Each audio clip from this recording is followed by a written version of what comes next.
Station पर घड़ी ठीक 5 मिनट पीछे चल रही थी।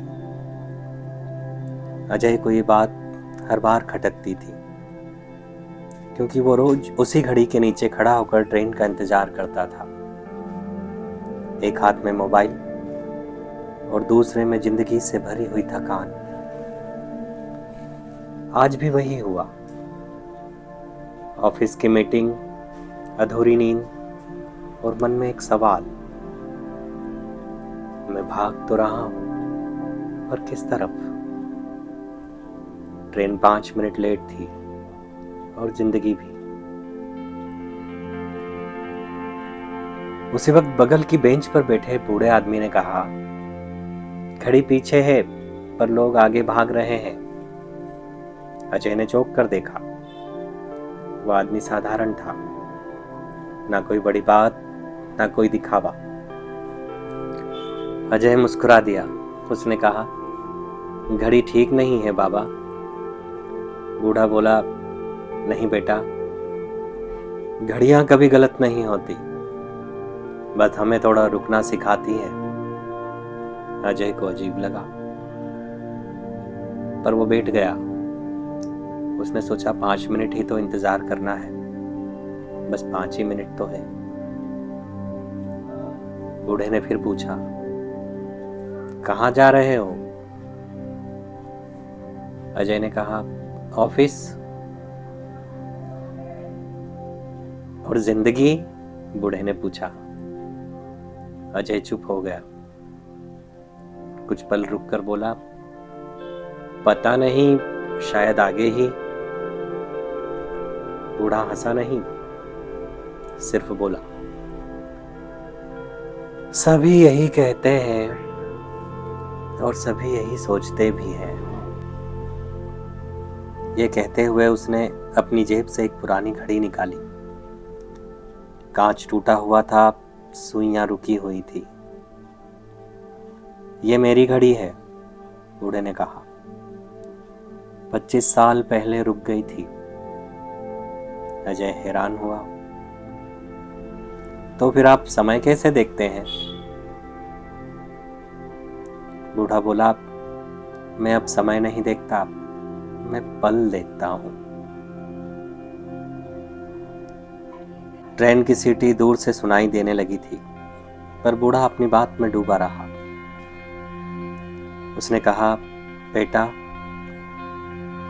एक दिन मैं भी सोचा करता था, थोड़ा और काम, थोड़ा और पैसा, फिर जी लूंगा एक दिन।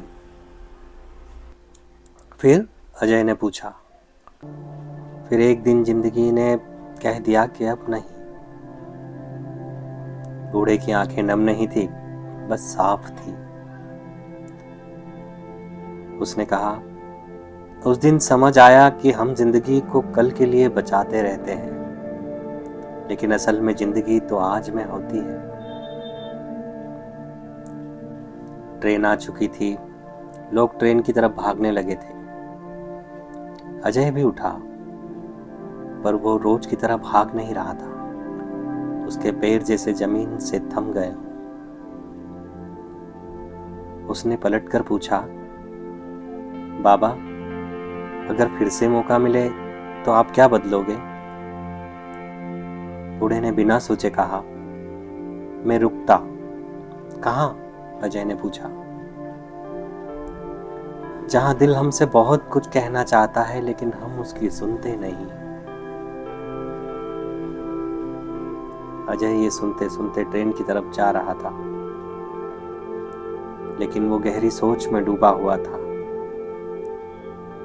उसे आज कोई बात की जल्दी नहीं थी, किसी बात की हड़बड़ाहट नहीं थी। वो ट्रेन की तरफ जा तो रहा था, मगर वो ट्रेन में चढ़ा नहीं। आज पहली बार उसने ऑफिस के लिए कोई झूठा मैसेज टाइप नहीं किया। आज उसने माँ को कॉल किया। कैसी हो माँ? बस इतना पूछा। दूसरी तरफ थोड़ी देर चुप्पी रही। फिर माँ बोली, बेटा, आज तेरा सवाल बहुत अच्छा लगा। तू ठीक तो है ना? हाँ माँ, शायद अब ठीक हुआ हूं। अजय बेंच पर बैठ गया। घड़ी अब भी 5 मिनट पीछे चल रही थी, पर अजय आगे नहीं भाग रहा था। उसे समझ आ गया था, जिंदगी लंबी नहीं चाहिए, बस जिंदा चाहिए। ट्रेन चली गई। अजय का मन अपनी मंजिल पर पहुंच गया था। हम सब अपनी अपनी ट्रेन के पीछे भाग रहे हैं। कभी कभी थोड़ा सा रुक कर देखना भी जरूरी होता है। कहीं ऐसा तो नहीं कि बस हमारा भ्रम हो कि हम किसी मंजिल पर पहुंच गए। तब की यह हकीकत तो ये कि शायद हम अपने आप को, खुद को पीछे कहीं किसी स्टेशन पर छोड़ के आ चुके हैं।